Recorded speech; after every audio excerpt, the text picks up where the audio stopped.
Welcome to Squamish. This place is wonderful, so many amazing trails to ride, mountain to climb, but yet there's one spot you never want to visit here, the Squamish Hospital right behind me. And every year hundreds of mountain bikers end up here. So let's take a look at two of the most dangerous features around and how to stay safe on the bike.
I'm out here on the classic Welltail, arguably one of the most dangerous features in Squamish. It's located on an incredibly popular trail called N Trail that actually leads you to the world's famous slabs such as Weso, Guranga, but also In and Out that we're gonna be checking later.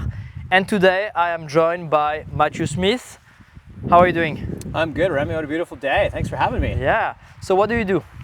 So I work as a paramedic. I work part-time in the Blackcomb Ski Patrol in winter, Whistler Bike Park in summer, and I'm the director of Canadian Outdoor Medical Consulting, and we're a company that does risk management and training for the mountain bike industry. And I'm really excited to be with you today. Thanks for having us. Thanks for having me to talk about risk management decision-making for mountain bikers. Okay, so let's jump straight into it. I'm out here in Squamish. I'm gonna be riding with my friends. What should I think about before actually hitting the trails? Yeah, I think it's a really pertinent conversation. We're really lucky to have these amazing trails, but it's a really concerning trend we're seeing in the industry where we're seeing a huge increase in critical life-altering injuries. Over the past few years, we're seeing more every year and more load on our volunteer search and rescue systems. So I think for those of us that are mere mortals and have day jobs, we really need to have a structured process for making decisions when we head out to go biking. And I think in winter we do a lot better at this, ski touring, where we're thinking about objective hazards, packing, that sort of stuff. But yeah, absolutely. I think when we're heading out on the trails, we need to think about maintaining situational awareness. Okay, so can you basically give us a plan? What are the different factors to consider and how I can make sure that when I come and ride this feature behind me, I've made the best decision to lead to a successful outcome? Yeah, that's a great question. I think it starts with situational awareness, defined as an understanding of how you're moving through space and terrain and how things will change in future. So the first thing I think we need to think about is external factors.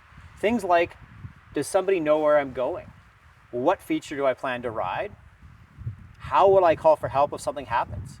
We're just 45 minutes from our houses here, but right around the corner from here, there's dead zones where there's no cell service. So having a plan to call for help. There's been a significant number of rescues in the Sea to Sky over the past few years that have been complicated by not having a plan to call for help. And earlier you mentioned time of the day. So how does that affect a potential decision making to ride or not a trail or a feature? Absolutely. I mean, weather is a big part of it. What's the weather doing throughout the day? It gets cold here overnight. It's a beautiful day today, but it's still relatively early in the spring, and it gets really cold overnight. It's also from a rescue perspective. Again, we're lucky to have a really dialed volunteer search and rescue team here in Squamish, but darkness complicates rescues. So if you're planning on pushing your limits and doing a feature that might be a little bit riskier, do it early in the morning and have a really solid plan, not late in the day. It makes life so much more difficult for rescue teams if someone is injured late in the day and we're pushing daylight. And this is mostly for foot evacuation, but also helicopters, right? Yeah, and from a helicopter perspective, again, we have an incredibly well-trained Squamish search and rescue team that can do hoist and Class D fixed line rescue, but this is complicated by darkness. Okay, so another factor, obviously, I assume, is the conditions of the trail. Yeah. Is it wet? Is it slippery? Is it dusty? And sometimes even more slippery. What are other factors that we need to take in consideration before making those decisions? Yeah, I think the last and very important one when we're talking about external factors is just our bike setup. And this is something that an athlete like yourself spends probably hundreds of hours doing. But for those of us that have less time to ride, you just jump on your bike. It's really important to think about your bike settings. Things like a worn out back tire or even a new tire with a different rubber compound you're not used to. This can really increase your chance of injury. Yeah, I think that's some things that, I mean, I've been talking about it for years, but mountain biking is a mechanical sport. So many great bikes out there, but if it's not properly set up, you don't make the most out of your equipment, it's not gonna be as fun as it could be, but also, and most importantly, it's not gonna be as safe as it could be, and you take useless risk. There is some hazards that could easily be corrected by having the right settings, but we'll talk about it a little bit later. When we were climbing up, you talked about internal factors. So what are those? Well, again, for those that are athletes, these are probably something that are managed throughout your training and your week. But again, those of us that are mere mortals, our internal factors have a big factor on our performance. Am I tired? Am I dehydrated? Am I hungry? Am I stressed? Am I riding with half of my mind on the riding and half of my mind on the external life stressors? Again, you mentioned the sort of weekend athlete effect where this is my one chance to ride the whale tail. I'm gonna ride it even though I don't feel it. So checking in with yourself is super important. And even your skill sets. Is this a terrain you're used to? Are you used to riding this kind of terrain, or is this new terrain for you? We see a lot of visitors to Squamish that might not be as experienced riding slabs. So really checking in with yourself, thinking internally, how am I feeling before I try something that might be pushing the boundaries of what my skill set is. How about the influence from either what you see on internet, what you see on social media, but also your friends? Like my friends, let's say, are super dial riders, they are experts at jumps and braking control, and they make that look easy. How much of that affects people's decision making? Yeah, there's a lot of literature that shows we are affected by the people around us when it comes to high risk decision making. So I totally agree. I talk about that aspect of situational awareness as human factors. So how am I affected by people around me? Am I being pushed to ride something because I want to impress somebody? Does a camera come out and I want to get the shot? Or you mentioned social media. There's an increasing body of evidence that's showing that social media from professionals is normalizing things that are risky. It looks so easy when a professional does it, but what we don't see is the thousands of hours of training, bike setup, all that situational awareness that comes from a professional. Okay. So thinking about human factors and how are the human factors affecting me in my decision to make this ride this line. Okay, well, thanks for that. Now I think we're at a point where we're gonna take this as an example, and I'm gonna show you at home how I like to ride it and how you can actually ride the whale tail, and go through a little bit of the process of looking at the lines and things to consider when deciding or not to ride this feature. Let's do it.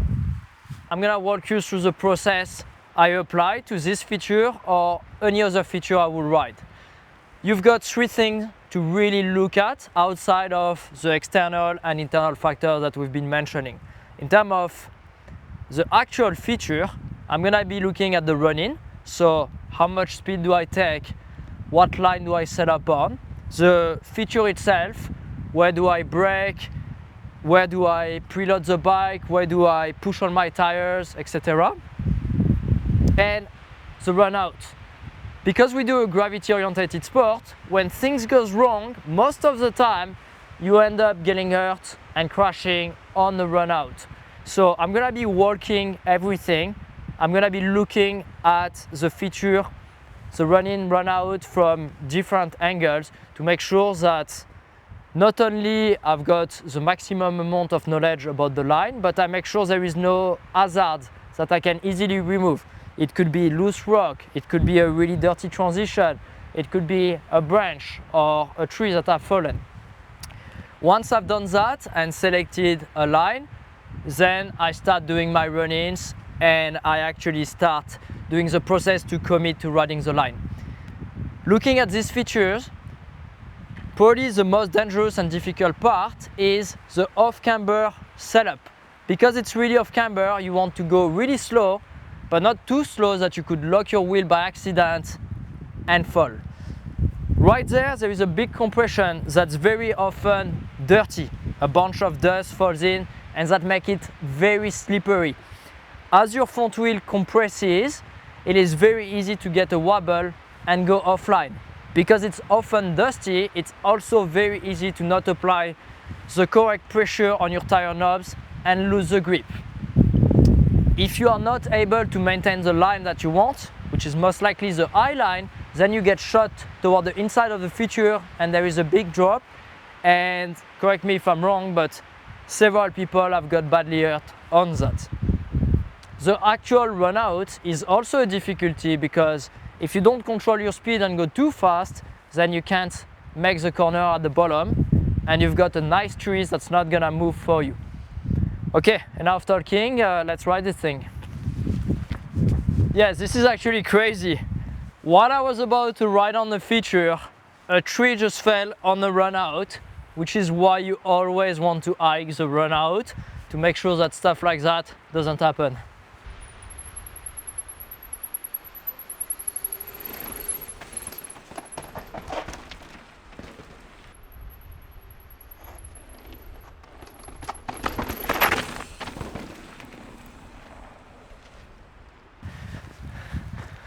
This line is actually quite difficult.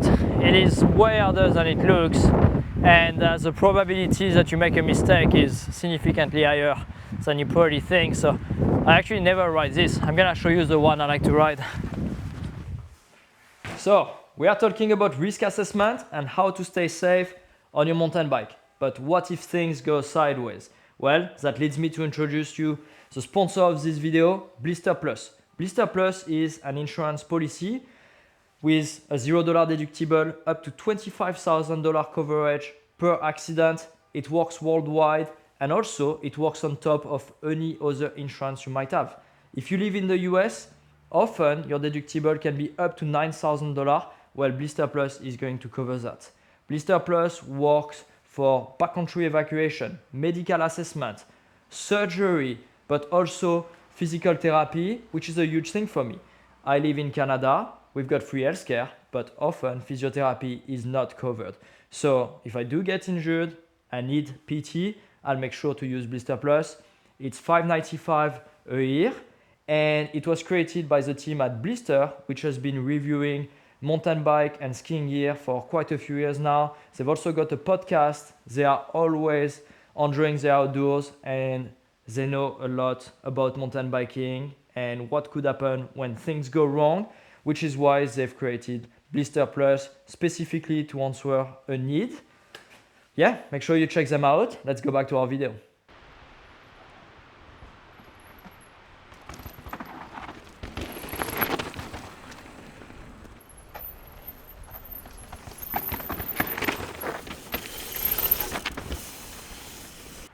Obviously, you see a lot of mountain bike related accidents. What are the most common injuries?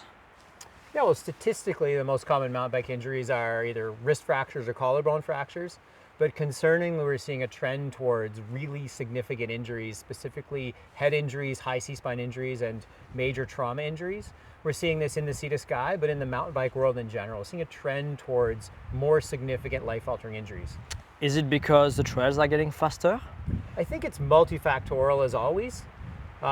Trails are definitely moving towards more flow, which allows us to carry more speed with less perception of risk. We just rode N trails, and Sorka's been doing an amazing job of taking a trail that's been really janky and keeping the character, but making it flow so much better. So yeah, I think trail design is one feature that can decrease people's perception of risk. So the trails are safer, but people are riding them faster.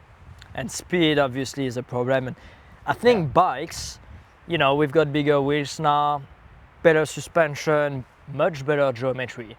And overall, it is much easier to go fast. You no longer have to be a very good rider to go fast. You can just point the bike down basically any trails and carry a lot of speed without that much skills. So yeah, speed is probably the biggest factor for those injuries.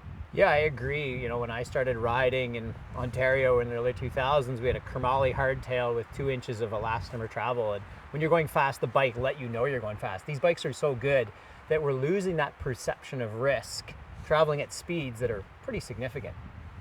Okay, well, let's head down the trail to our second most dangerous feature in Squamish and talk a little bit more about risk assessment and making the right decisions. Let's do it.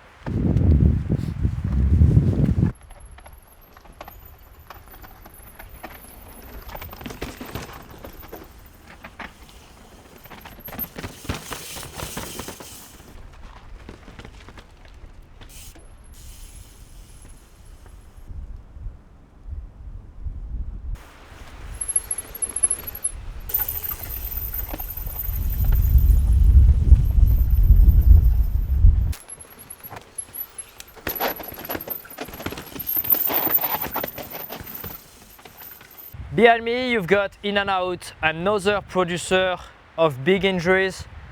I just rode it following Matthew, and if you ask me, pretty straightforward on why there's so many accidents. Massive slabs, super steep, and check out the run out once again. The run out is probably the biggest reason why people get hurt here. You have a creek, trees, some roots, it's rough, and you go from a very controlled slab into pretty much chaos. So on the uphill, you were talking to me about HIRA. So what is it? Yeah, HIRA stands for Hazard Identification Risk Assessment. And it's a process that we use at a global level to make decisions. One of the projects we're working on at Canadian Outdoor this summer is Red Bull Hardline, the emergency response planning. So we do that in a big, multifaceted process. But really, for an individual mountain biker, it comes down to 2 things, probability and consequence. So I think we should be doing a HIRA assessment before every time we ride a slab. We're looking at what is the probability that something will go wrong, and what is the consequence if something does go wrong. Let's look at the first feature we checked out today, the whale tail. Yeah. What do you think? Well, I think it's a fairly high probability of something going wrong. As Remy talked about, it's multifaceted. You have a surface that's changing, you have transitions and different changes. I'd say it's a fairly high probability of something going wrong, and the internet will confirm that lots of people crash on that feature. And also, something really important, it does not look that hard. It is, in my opinion, much more difficult, and you need much more skill than you think you need in order to successfully ride it. So I feel like a lot of people are not necessarily very respectful, if I can say, of the feature. They think, oh yeah, it's not bad. And that's when a lot of accidents happen, because you are not super focused, you are not super prepared. And the consequence is exposure, rocks, roots, speeds are obviously really important, really high. Yeah, so I'd say the whale tail or the whale back is a pretty high consequence and high probability feature. Well, this, in my opinion, is a much easier slab, but because it's big, because it's tall, because it's steep, people take the time to look at it and to really assess what could go wrong. And I'm hoping that most people also watch the run out. As mentioned, that's where things are the most likely to go wrong if you did lose control on the slab. So for me, this is actually a lower probability, but the consequences, because it's so steep and so fast, are really high. I would agree. So we have 2 different slabs, one a little bit smaller, perhaps not as scary looking initially, with higher probability and a high consequence, and this slab that is a little lower probability, but still relatively high consequence. So I think, to sum it up for an individual mountain biker, you should be using your situational awareness. You should be thinking about external factors, internal factors, human factors, and then at a micro level for each feature, do a quick HIRA. What's the chances something's gonna go sideways? And if it does, how bad is it gonna be? And we were chatting about that off camera. You mentioned that you taught a group of trail builders and coaches, and their risk tolerance was actually fairly high. What was their answers? Yeah, so I like to ask the question when I'm working with a group of coaches, what probability do you need in your head of success for you to send this feature? And the answer in this group ranged everywhere from 50% to 100%. What's your probability, Remy? Like 100%. If I'm not 100% confident I'm gonna make it safely, I simply don't try. Often I have a plan B. Let's say there is a drop with a super technical run out and I'm doing this gap, but I'm not sure I can slow down enough to keep on going on the trail. Often I'm still gonna do it if I know that I can do the jump, slow down, and go off the trail safely. So technically I didn't succeed at the feature, but I know that I can do that without crashing, without getting injured. Now other sports like such as surfing, if I needed to be 100% confident I would successfully surf a wave in order to do it, I'll probably never catch any waves. But mountain biking, I think with the gravity, with the rocks and the roots, I think it's dangerous enough. For me, I need to be 100% confident in order to send it. But if you look at my history of crashes, most of my crashes have actually happened on features that were fairly easy and stuff that I've been doing over and over, probably because I was a bit too confident, not focused enough, or simply just made a small random mistake. Yeah, totally agree. Before we wrap up the video, I'm gonna answer one question that I get all the time. What tire pressure to run in Squamish? Well, myself, I've got some Maxxis double down tires and I run 23 PSI on the back, 21 PSI on the front. That is a great balance between really good support and reliability and also incredible traction on the slabs. Now, Mathieu, do you have anything you want to add up? Hey, thanks. That was a really fun day. Yeah, there's a lot of other things we can talk about. Two things that I'm thinking of are what to put in your pack when you're going out for a ride, whether it's a really big ride or just a backyard lap. And the other thing is to talk about what happens when stuff does go wrong. What first aid skills should you have as a mountain biker? There's a lot of things you can do without a lot of medical training to save somebody's life and improve their chance of a positive recovery. But maybe we'll save that for another video. Okay, well, I hope you enjoyed that video. If you did, please leave me a like, a comment, check out the links in the description, and yeah, I'll see you next week.